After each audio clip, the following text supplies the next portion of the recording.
بنشتغل بنسعى ان احنا نبني جيل سوي ونبني تربيه صح.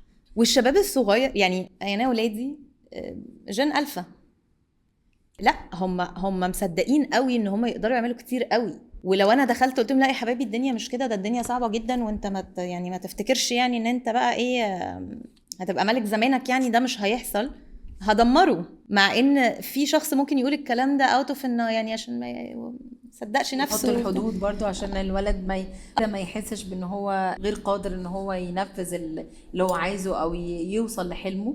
فبيخاف عليه فيقول له لا يعني احنا بيحاول مع يحمي قدك احنا توقعاته. we are almost teaching up. يعني ده بلاش ان انا انزل بسقف لازم يبقى في ستريتش كده، ايوه يعني انت بلاش انت شاطر ننزل وكذا. بلاش ننزل بسقف يعني طموحاتنا او طموحاتهم. توقعاتنا، بل بالعكس احنا نرفع سقف طموحاتنا وتوقعاتنا بس على اسس.